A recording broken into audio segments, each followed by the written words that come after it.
Oh, man, Alex, how's it going, buddy? You have to unmute yourself.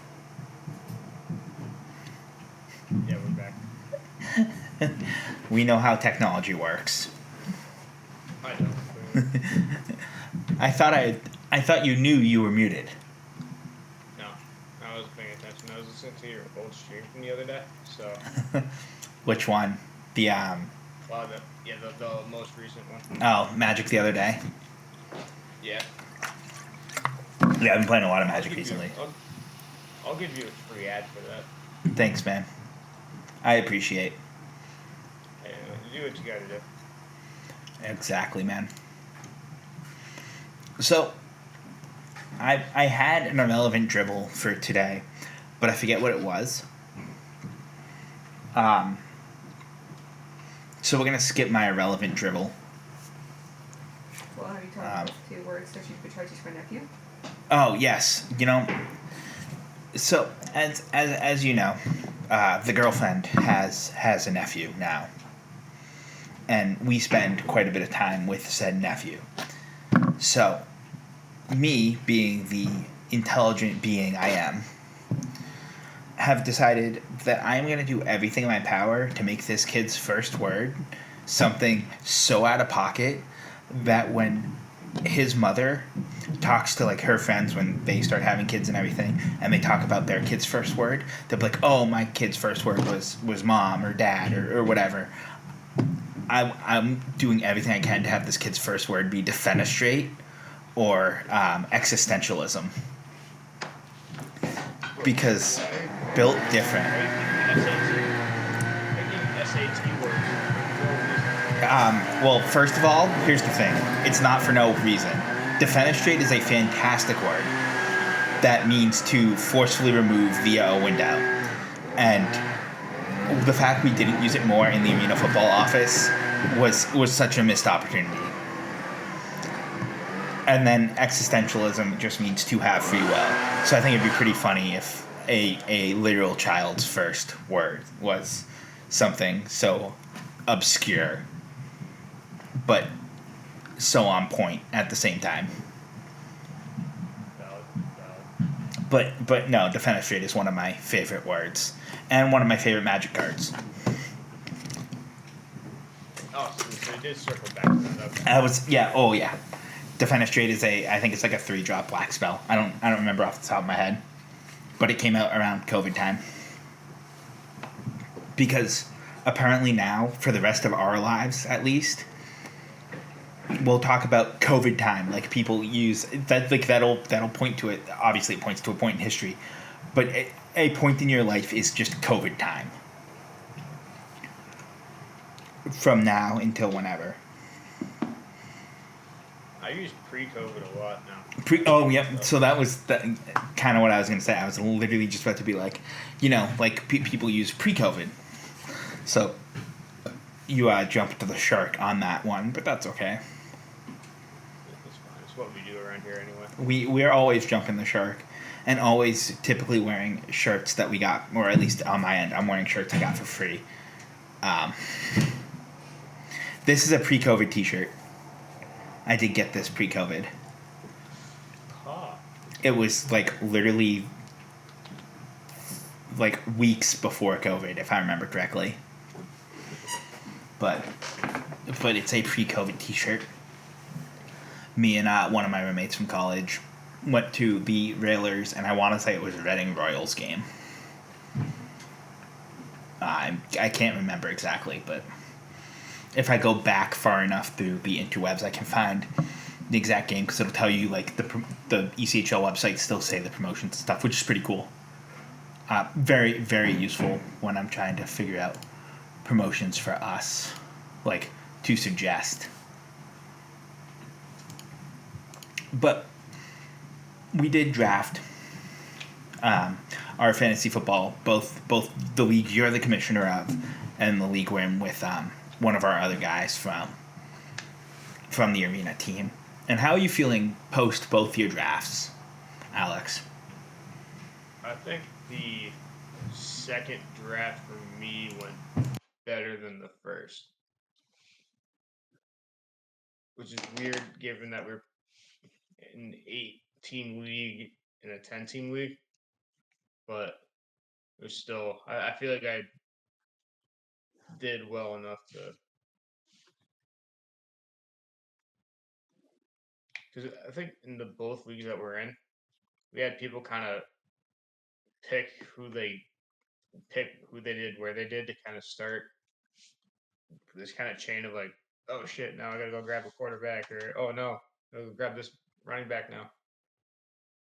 Oh no, I'll agree. I think also, at least on my end, I did my best to pick basically the same team, league to league, so it's much easier for me to manage. A lot less brain power required, and to be fair, I think the second draft also was better for me. I think I picked a much better team in our second draft, which is funny because that's the one that we play for actual money. So like, of course, we're gonna put it a little bit more seriously.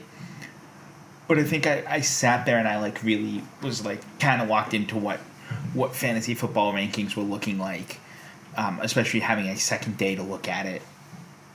Because I looked at the rankings for about 48 seconds before our draft the other night. I mean, I don't really look at it. I kind of figure it out based on what I. But my pick preference is always kind of in the middle, so my pick doesn't fluctuate to either end. I like to Maybe pick. push a pick or two. So picking, I think I picked second and third respectively in our two leagues. I can actually pull up. You were third in the money league. I know that for a Yep, fact. I was third in the money league, and I was very happy being third. I wanted seventh. That was actually the draft pick I wanted. And I was Derrick Henry. That's who I was going to take as my second back, by the way. I was trying to do Saquon or Bijan, and Derrick Henry were kind of the guys that I was trying to target. Oh yeah, no, you were second in both. Yeah, second in this one, third. Yeah, yeah, that's. I prefer to be near the bottom of the draft. Did you see I changed my logo for the money league? You did send it to me. I gotta find better names. I just named them. I named both my teams after my quarterbacks, but I might change that. Oh, you see, my team's also named after my team in this league is also named after my quarterback. True. Well, one of my quarterbacks. We are the Scrambled Brains, and I literally put into ChatGPT. I was like, "Can you make me a logo for a fantasy football team called Scrambled Brains?" And yes, it is a joke that I have Tua on my team, because his brains are unfortunately pretty scrambled. But I still took Taysom Hill, which, by the way, the fact we have 2 IR spots, I basically traded a pick in like the 10th round for just to pick up a random person no one touched. One could argue no one would touch, but I know your logic too well, so it makes too much sense. So here's the thing. I actually think I have an incredibly solid team. Like, to the point where I don't know if I'm not starting Tyreek or not. Week 1. I think it's kind of insane that you're not, to be honest. But Well, so right now it's Mike Evans, T. Higgins, and I have Travis Hunter in my flex. I mean, I'd flex Tyreek Hill, but I want to flex. Week 1, that's fine. So here's the thing: flexing Travis Hunter, his defensive stats will count towards it. So he gets one pick. He'll make up. Yeah, if someone has Jacksonville's defense, they'll get the points too. But I'll get the points because I have Travis Hunter. So. Did you wanna run through the two squads we each picked and kind of go? Yeah, I have to pull up my non-money league one. So give me a minute to that. If you want to run through your non-money league first. Yeah, so the non-money league is just an 8-team dynasty league. Um, you know, a little fun there. Get to figure out who's getting cut and who's staying. But so at my quarterback spot is Lamar Jackson with Jonathan Taylor and Alvin Kamara at running back. My two receivers are AJ Brown, who I've kept for I think the last 3 years that we've had this league going, and DK Metcalf. My tight end is Sam Laporta with Travion Henderson in my flex spot with the Patriots defense and Jake Bates. My bench is Brock Purdy, David Montgomery, George Pickens, Colston Loveland, Debo Samuel, Chris Godwin, and I just have the Bucks defense stashed away just to have another defense there. And in that same league, my team is I have Jalen Hurts at QB, Brees Hall at running back, Kenneth Walker also at running back, Tyreek, who was my keeper. I actually inherited Tyreek Hill. Ironically, the team that I took over when I joined this league had Tyreek Hill in it, so I haven't actually drafted him ever. He's just been my if de facto keeper the whole way through, which is hilarious. Then the fact that no one kept Puka Nakua, I scooped him up super early. I have Tucker Kraft at tight end, specifically because I saw Kraft Foods is doing a contest where you draft him, you submit your lineup to the fact you drafted him to them. You could potentially win a prize. So, whatever. Big play on that part. I'm actually kind of thinking it'd be funny if I won something from that too. Also, if he goes off this year, great. I have Nico Collins, the Detroit Lions defense, and Cam Little, who, honestly, after his preseason kick, I'm very happy with that. On my bench in this league, I have Travis Hunter, Taysom Hill, Cooper Kupp, Jordan Addison, Austin Eckler, Jerome Ford, and Kareem Hunt. I went super running back heavy to the point where I don't have a second quarterback. So that's... I mean, you do, but you don't. No, because Taysom Hill is no longer listed as tight end quarterback. He's just listed as tight end. As I said, you do, but you don't. Yeah, which sucks, but it is what it is. And then in the league that we actually both are in and we pay money for, I have Baker Mayfield at QB with Mike Evans, T. Higgins as the wide receivers, Bijan Robinson, Alvin Kamara as my running backs, Tucker Kraft again as my tight end, Travis Hunter's in my flex right now, with my bench being Tyreek, Tua, Jerome Ford, Matthew Golden, Taysom Hill, and Joe Mixon are on the IR. So I have 2 pickups that I am not going to mention because it's still a couple days until the waiver wire comes through. And I don't want you... Actually, you're literally the only person in the league that can't beat me on the waiver wire. Because it's reverse draft order to start. Right. So I'll tell you, I have Cam Skidabo and Richard White as potential pickups, and I had someone offer me Purdy for Mayfield today, and I immediately said no. No, you're as much of a Baker Mayfield guy as you are a Taysom Hill guy. We'll talk about that a bit. So, obviously I am a Browns fan. I've been a Browns fan forever. The fact that they did not have Baker just play out his 5th-year option and then walk is one of the biggest mistakes I think the Cleveland Browns have made. Because I think it went from Baker could choose to walk, whatever, fine. 1 year he walks, fine. No big deal. I'd be happy at the end of the day, because he might be willing to come back later in his career. But trading him to the Panthers,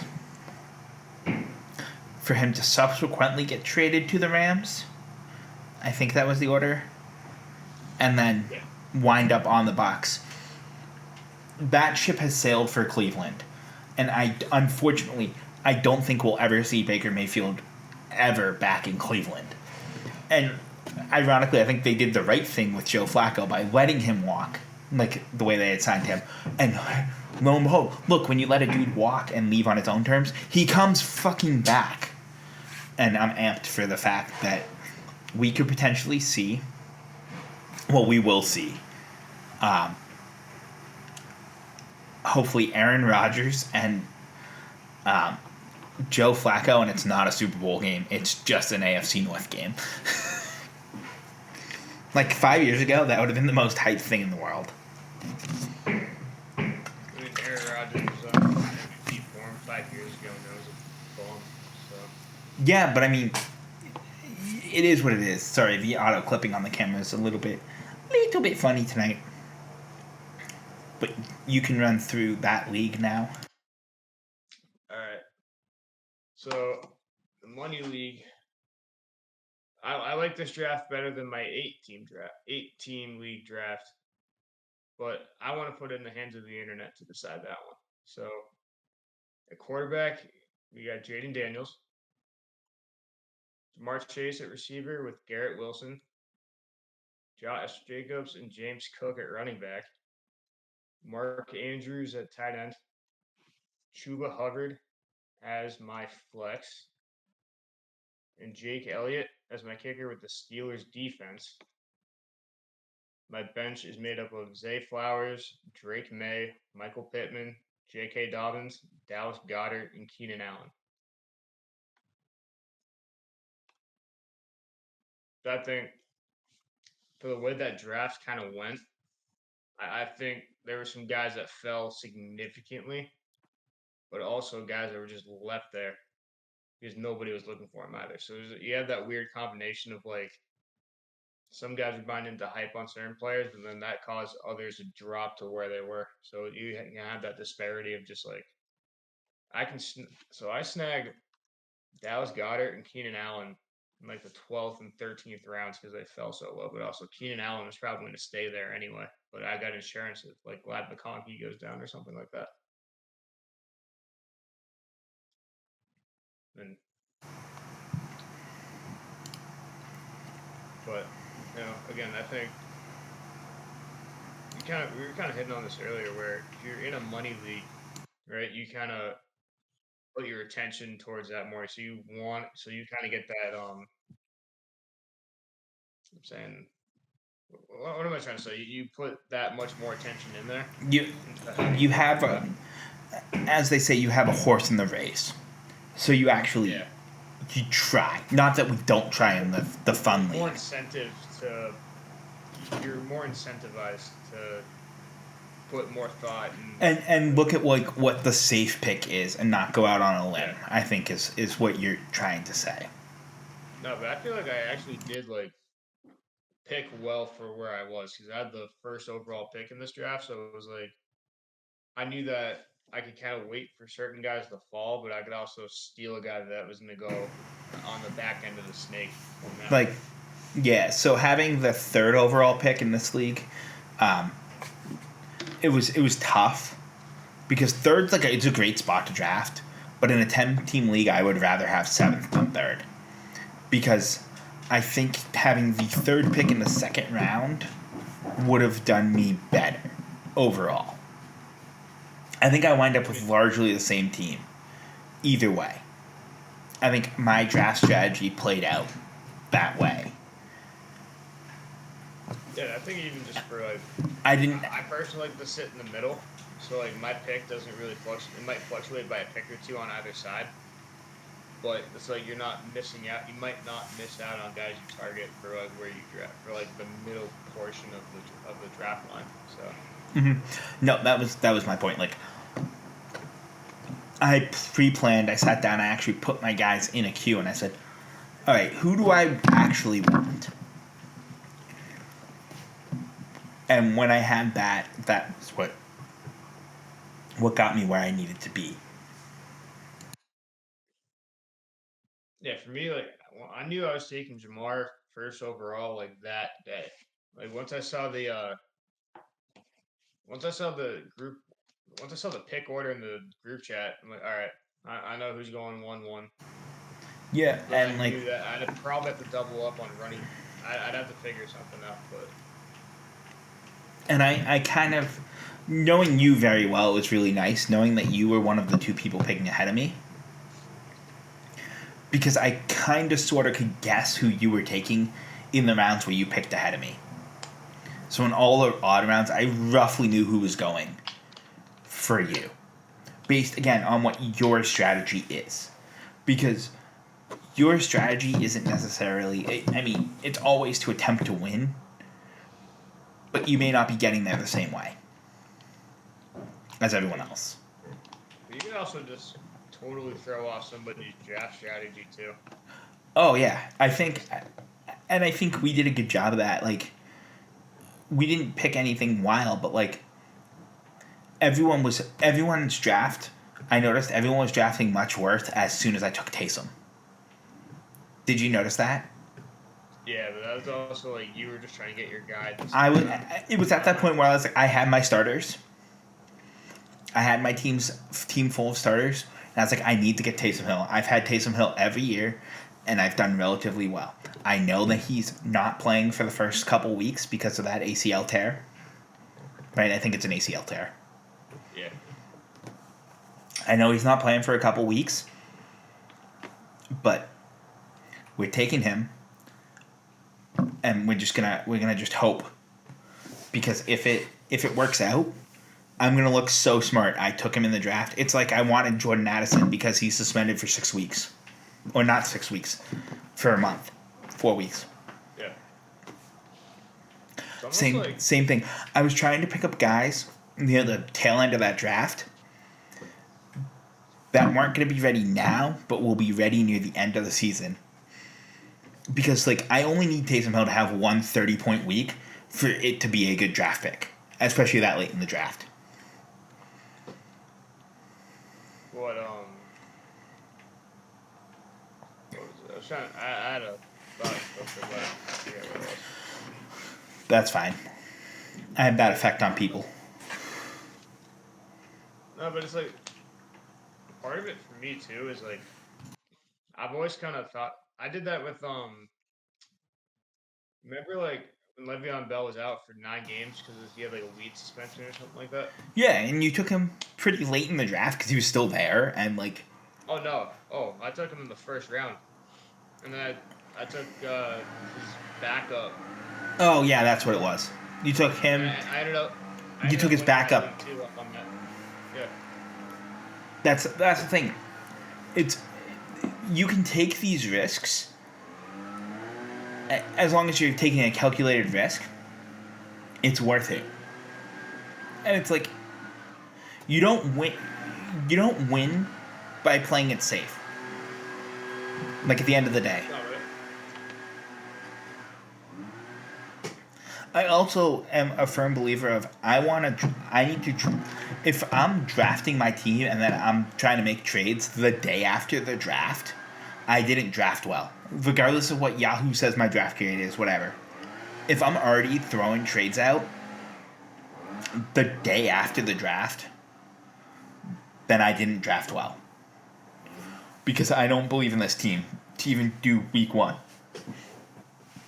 I never made a trade before week 1, and I will keep that trend forever. Even if we draft before the NFL preseason, I wouldn't. There's no like. You need an actual week of actual games to see how your team is gonna play. Yeah. Unfortunately.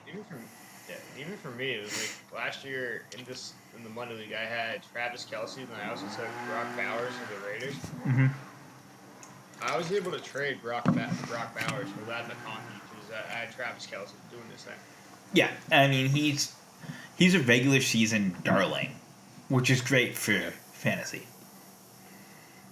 But also Brock Bowers is going to be the best tight end after this year anyway, so it's fine. No, I think you made good choices, and I'm happy you made good choices. Transitioning now to, as you guys may know, via the TikToks or YouTube Short or Instagram Reels, wherever you may consume our little bit of content outside of the full episodes, we do the obscure insert team here. We've done our all-time, the Red Sox, Yankees, A's, Phillies, Pirates, Giants, Diamondbacks, Padres.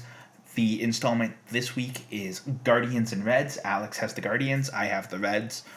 And as I've said a million times before, but I'll say again, it's not an all-time of that team. It's an all-time obscure of that team. So everyone on the list hopefully is a name you know, but you're like, oh yeah, I kind of forgot he played for that team, or I didn't know he played for that team in some cases. So that's kind of the goal of it.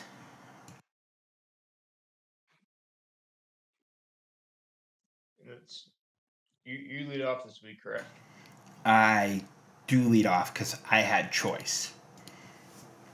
So, and then after this, of course, we will spin the wheel to see which pair of teams we have left.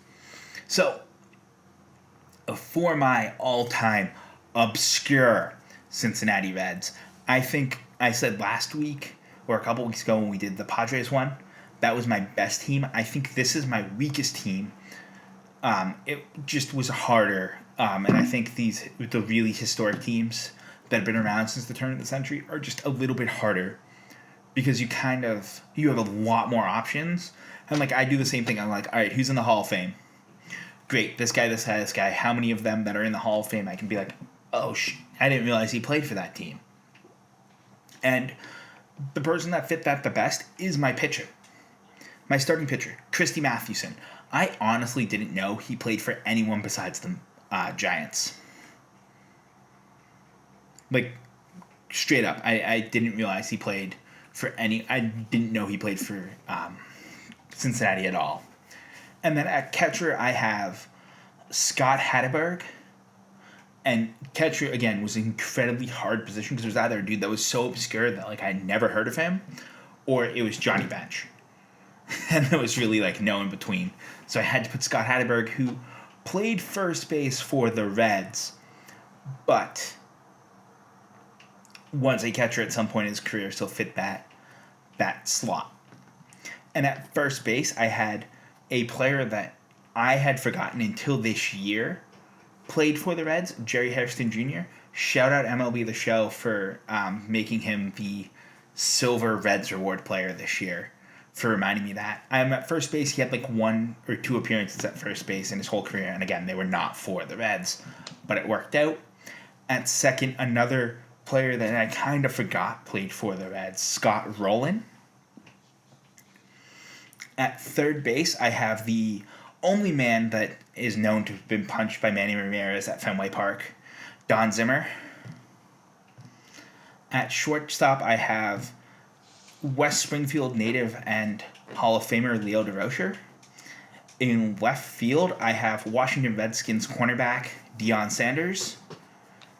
In center field, I have Merlin Byrd. In right field, I have Yasiel Puig. At DH, I have Josh Hamilton. And then my other 3 pitchers were Tim Belcher, Dontrell Willis, and Sun Woo Kim. Wow. Who? So I'm not going to lie to you. He was one of those pitchers that I remember for like just a minute when we were younger kids. And again, I did not know he was on the Reds until today. When I was finishing up, I was like, I need another pitcher. And I started naming like every random like Korean and Japanese pitcher I could think of. Because I was like, I want to have like a good, solid, obscure player. To the point where I couldn't find him in a Reds baseball card. So I believe the one I sent to you is him on the Cardinals. Forgot he was an all-time Red Sox nobody as well. He was a former Red Sox, and that's what I remember him from, and I'm pretty sure that was like 2002. Yeah. All right, so to complete the obscure Ohio Cup, as it is locally called, correct? Can you fact check me on that? Is it not called the Ohio Cup anymore? I'm not going to lie to you. I know it as the Battle of Ohio. I saw Okada. I thought I saw it on the Reds Twitter one time, but anyway, we did attend an Ohio Cup game as well. Yes, we have. But so starting things off here, my starting pitcher is gonna be Oral Hershiser. Yeah. Then at catcher, I got Kevin Plawecki, Mike Napoli at first base, Jeff Kent at second, Juan Uribe at third, Brandon Phillips at shortstop. In the outfield, we got notable Pittsburgh Pirate Brian Giles in left, with Johnny Damon and Trot Nixon in center and right, respectively. My DH is Richie Sexton. My bullpen is comprised of Dennis Eckersley, Dwight Gooden, and Jabba Chamberlain. And I know I said it to you before we started tonight. Like I said, Eckersley is one of those ones. I realize that I know his career rather well, and like all his stops along the way. That was of the names on the list. I was like, I knew that, but the other ones I was like, oh yeah. Trot Nixon was a wild one to me. I always forget that he played anywhere but Boston. To be completely honest. There were a few where it was like, I was kind of searching baseball reference and like, okay. Yep. I used the all-time, like, I use like the Wikipedia page, baseball reference. Same thing. I'm going through who are the Hall of Famers that played here. Because Yeah, so like, I think being able to, if you were in the Hall of Fame, you are officially not an obscure player. You may have had an obscure stop, but you're not an obscure player if you're in the Hall of Fame. You're one of the greatest of the great. yeah, I think that's one of those. That's kind of one of the kind of pillars of this whole segment. Is just, Hall of Famers are more than valid on these lists. Like, not the guys that make one start in the majors, you never hear from them again. That's a list for another. That's a list for another day. But I think I said that to you. I said this to you tonight before we started. We're not going for the immaculate grid, all-time obscure team, right? We're going for. Yeah. I want your grid, so to speak, to be a. You look at it and you're like, dude, I know that name, I know that name, I know that name, I know that name. Oh, I don't know that name. Oh, but he was of fame from this. He's in the Hall of Fame. All right, he's not an obscure player, but I didn't know he played there. That's great. That's kind of what we want the reaction to be. Oh yeah, I kind of forgot he was there. And our next set, which you'll have first choice of, Alex,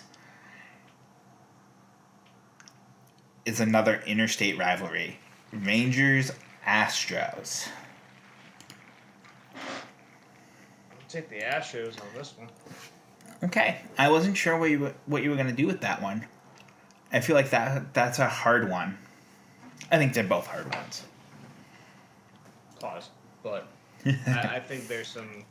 I feel like you could. I think how we constructed the matchups anyway allows for a few, like, you and I don't obviously go through the stat lines of the Houston Astros or the Rangers unless we actually have to. I feel like a lot of teams are like that. I mean, you think about it, these are two very long tenure. years each. I would say they're actually probably in the butter zone for teams because teams like the Yankees, the Red Sox, Phillies, the Pirates, the A's, honestly Cleveland and the Reds, they're all franchised so long and such a long line of the franchise. There's so many options. The Giants too, actually. Really, we haven't really had.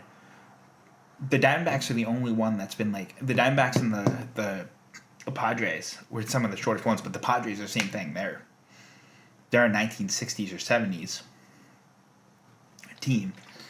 But I cooked the best lineup I've had total was my Padres team. So I think that kind of mid 1900s start time is a long enough window that you get a lot of guys that have played there, but a short enough window that you're not just like bogged down by the amount of names. Yeah. So, I think we'll get some very good ones. And did either of us in our all-time lists have anyone that we could use? No, For, not on mine. what are you talking about? For what? Like when we made our lists, neither of us picked a player from either of those, at least a stop of a player from either of those franchises. One that's funny though, you know who I picked for shortstop, and I was struggling to get a shortstop originally? I had Edgar Renteria for the Reds on my all-time, just like obscure stops. I also had Miguel Tejada Padres at third base for those. That was funny. I think People named it specifically in the TikTok comments. I saw that and I was like, I know, but I already did that. yeah, I saw. I was looking at them again earlier because we had some good. Once people got over the fact by that the way, Wing wasn't applicable for this, but can Gary you? Sheffield was on there. You see, Gary Sheffield, every single one of his stops, I kind of remember. That's the problem. Remember Ken Caminetti for the Padres though? I haven't heard that name in so long. All right, there. Yeah, there you go. But I think we need to do that, Alex, for next week. Can you poll like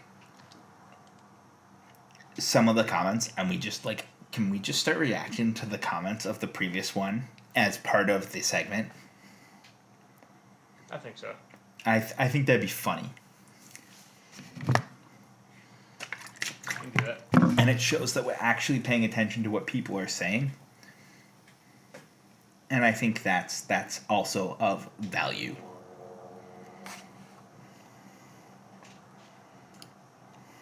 All right. Yeah, no, we can. Yeah, let's react to some comments next time.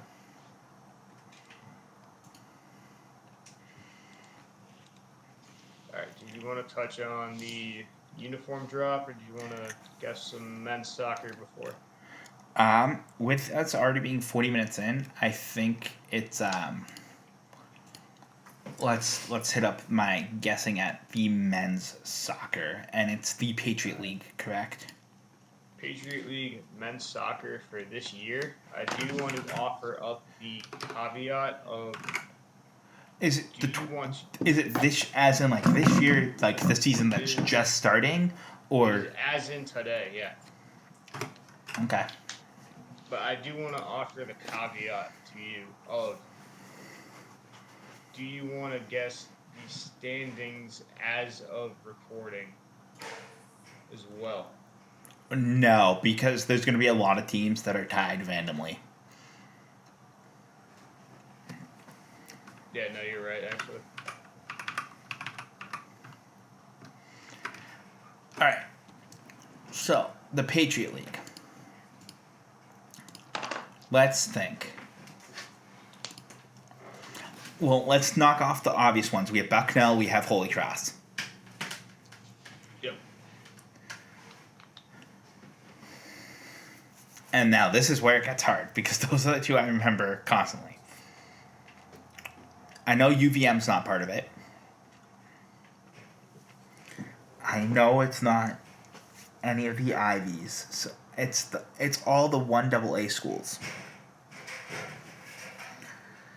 But who are those 1AA schools?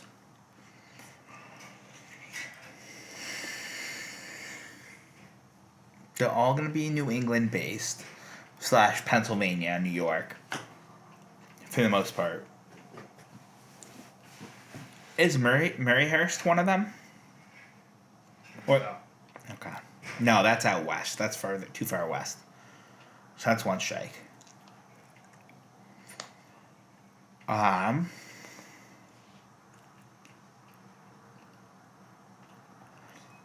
down there, D3 school.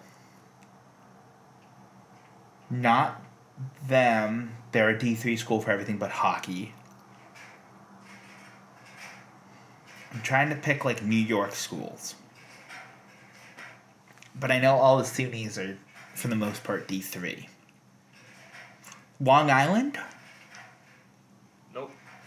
Long Island's... Really? Long Island U's not one of them? Not here. I swear they were part of the Patriot League. Oh well. That's 2 strikes. How many total teams is it?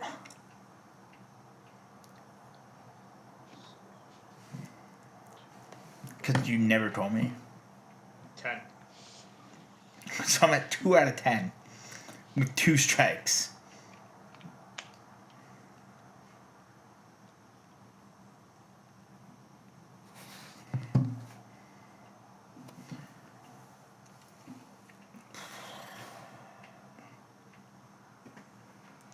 That's tough, man.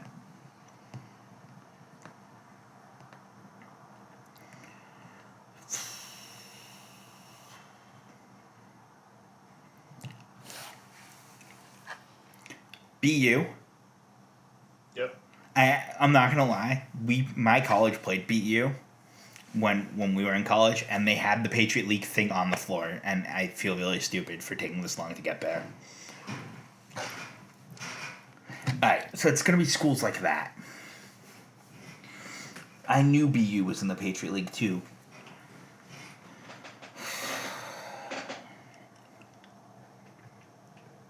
Lehigh? Yep. Okay. Wait, hold on. Let me count it out real quick. I am at 4 with 2 strikes. Yeah, okay. Yeah. I'm still not over the fact that LIU is not one of them. I want to say they're in with Sacred Heart. But I don't They know are. if they're on that.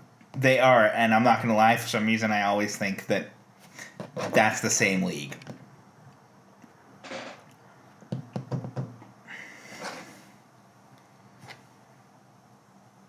So we have Bucknell, Holy Cross, BU, Lehigh. I gotta get at least one more, because if I can get 50%, I'm happy. Like, it's not good, but it's okay. Colgate. They're a college. Yep. And a toothpaste. Yep. So I've earned my 4th strike now.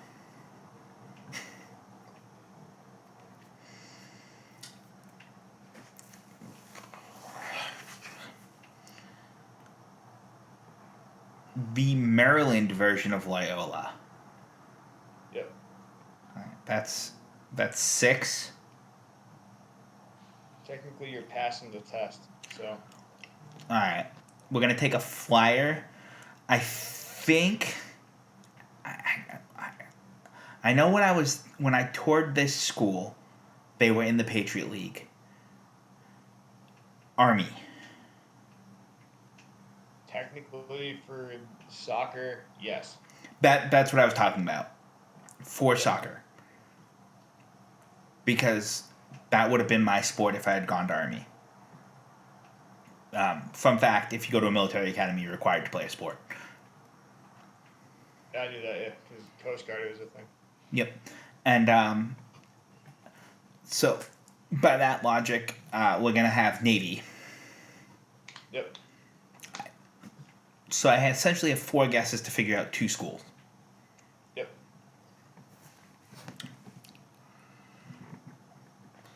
Wait. You have 2 guesses for 2 schools. Well, I have 2 strikes, so if I get a school, there's a maximum of 4 more guesses coming, I guess, should be my...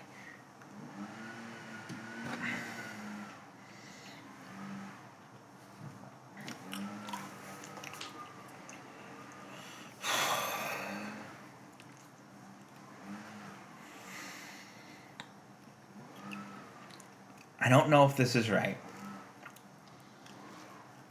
but American. Yeah. I want you to know I still have no clue where American University is. It's in DC. that makes too much sense. I was gonna say I'm pretty sure it's near George Washington. We're not guessing George Washington. No, I'm fairly certain that's not. There you go. Are you sure? Who the hell is this last school? Question for you, and this is not a guess, obviously. Is this last school the school you thought I'd struggle the most with? It's one I wouldn't put. It's one I don't think you would have thought of right away, but you probably would have gotten there. If that makes sense. All right. Follow-up question. Can you tell me what state or territory it's in? Because DC's technically a territory, I guess. I'm going to say Mid-Atlantic. Okay. So, like, in, like, the Maryland, Virginia, we'll count Pennsylvania, Delaware, all those shenanigan-y areas. That general area. Yep, exactly. Well, I know it's not Delaware. That'd be a correct assessment, yes. I know it's not Delaware. I know it's not any of, like, the schools that are Maryland in their name. You're out of Maryland, if that helps you. Okay. I know it's not Penn. I know it's not UPenn. It's not Scranton.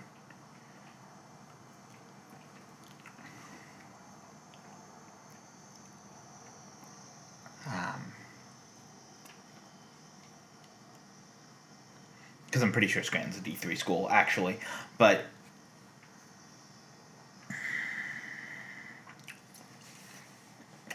can you give me a notable alumni of any sport for this person, for this university? I can grab one if you give me a second. Please. Ideally an alumni in athletics, but knowing this league, you might give me a random friggin' politician, and that would be almost as helpful. Well, let's actually go to their website. I think that'd actually be a great idea. All right, they have a website, so they're a college university in 2025. Hold on. Like, that has an IT department that's in also in 2025. You know what? Hold on. You know what? Their website is kind of a flank because their alumni only has their fucking history department. Nice. So, Alex, I'm going to take a flyer. And it's just because I saw that they are losing to Bowling Green. I'm going to guess Lafayette because I forgot they exist. You sniped that one. Do you see? Because I have the sports score bot. For the second one, Bowling Green lead Lafayette Leopards. I was like, I gotta guess that. But I gotta go to Wikipedia. Is that Joe Madden was gonna be your alumni hint there. If you didn't see it. That's.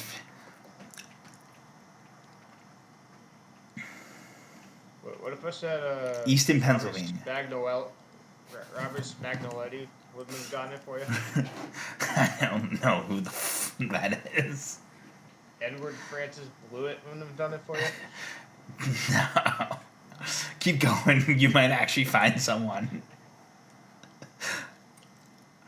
George Decker? That actually probably would have done it for me. I want you to know, hint one for next week. I will find, for every single school, I will find you a athletic, if there is one, because you're getting a D3 conference. I will get you 2 notable alumni per their Wikipedia page, for each school's Wikipedia page. I don't get to find out the year yet, do I? No. No, you will find out next week. Let's just say if you don't get it, you might want to go yell at past you. Oh, okay. I may or may not be picking a year you were in college. It's fine. Kyle Schwarber hit another home run. It is fine. Nice. He's a 47, so. Alrighty, Oh. Alex. Alrighty. Anything else we want to cover this evening? No, I mean other than if you enjoy what we do, tell a friend, tell them to hit follow, and we'll see them in the comments. Alrighty, Alex. Have a good one, and we will be back 7:05 next Thursday evening, I believe. Right? Yep. Yeah, and I think one thing going forward is I'll try to get the edited pods up for the morning after at about 10 a.m., 10 or 11 a.m. So they'll be hitting youtube.com/ I don't know what our link actually is because we're not big enough yet. Boston the Skyline pod on all one word. It is. I'm not gonna lie. I remember when when YouTube was a thing for a while. Like you couldn't get your custom surname of it. It would just spit you out some like generated. Yeah, and you had to be at like 1,000 follows before. So I didn't realize that they changed that. But that's a positive change. Yeah, no, but it does make it easy to share and stuff like that. So. Yep. So it'll be youtube.com/ Boston 2 Skyline pod, right? No, Boston Skyline podcast. All Podcast, one word, and it's 2 spelled out TO. Which is actually pretty obscure because in theory it should be. Yeah, I guess that's the right form of the word too. We'll save the English lessons for some time in the future when I learn the English language. Yeah. Alrighty. Alright, have a good one, Alex. That's it. Bye. Yeah, no.